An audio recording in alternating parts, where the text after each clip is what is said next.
अहमदाबाद के आसमान में गिरा एक प्लेन और उस हादसे के बाद जो कुछ हुआ उसने देश की आंखें खोल दी। जी हाँ दोस्तों, मैं बात कर रही हूँ 12 जून 2025 एयर इंडिया की फ्लाइट AI-171 जो टेक ऑफ करती है और चंद सेकंड बाद गिर जाती है। लेकिन यह हादसा सिर्फ एक विमान के गिरने की कहानी नहीं है, यह उस भरोसे का टूटना है जो हम हर बार उड़ान भरते वक्त अपने साथ लेकर चलते हैं।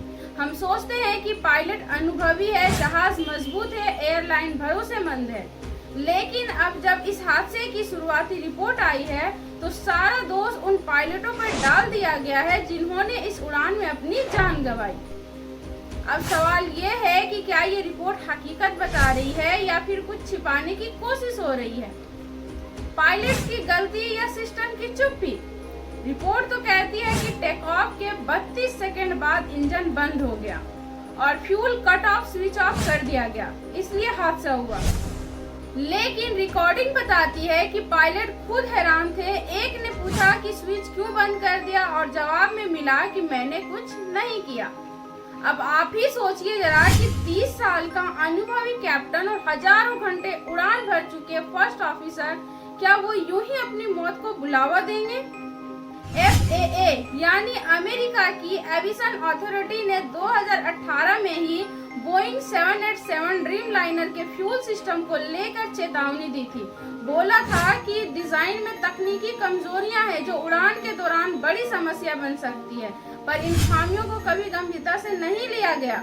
तो सवाल ये है कि क्या इस बार भी वही पुरानी कहानी दोहराई जा रही है? एयर इंडिया के इस विमान में इमरजेंसी लोकेटर ट्रांसमीटर यानी ELT काम नहीं कर रहा था।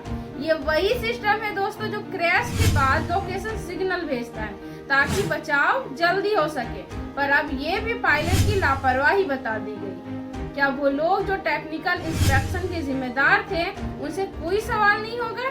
सवाल ये भी है कि क्या मर चुके पायलट कैसे जवाब देंगे? दोनों पायलट तो अब इस दुनिया में नहीं रहे, ना तो वो अपनी बात कह सकते हैं ना खुद को बचा सकते हैं। ऐसे में क्या हमारा फर्ज नहीं बनता कि जांच पूरी ईमानदारी से हो, हर पहलू पर बात हो, ना कि बस एक आसान सा रास्ता पकड़ लिया जाए कि पायलट की गलती थी, मामला खत्म। बोइंग का अतीत काला है और बेहद डरावना भी। दोस्तों 2018 लायन एयर का क्रैश, 189 लोग मरे। 2019 इथियोपियन एयरलाइंस में 157 मौतें। बाद में सामने आया सॉफ्टवेयर में दिक्कत थी। बोइंग ने शुरू में गलती मानी ही नहीं। आज तक करीब 6000 से ज्यादा हादसे और 9000 से ज्यादा मौतें हुई। क्या अभी हम कहेंगे सिर्फ पायलट की चूक थी? एयर इंडिया की फ्लाइट AI-171 की जांच रिपोर्ट में तकनीकी गड़बड़ियों की बात ना के बराबर है। ना बोइंग से जुड़े सवाल, ना जनरल इलेक्ट्रिक जैसे टेक्निकल पार्टनर से पूछताछ।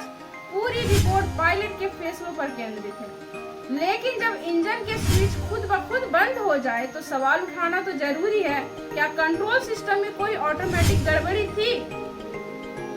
अल्पा यानी पायलट्स की यूनियन ने साफ कहा है कि जांच एक तरफा है। उनका कहना है कि मरे हुए पायलटों पर दोष डाल देना सबसे आसान है, पर असली जिम्मेदारों से कोई सवाल नहीं कर रहा।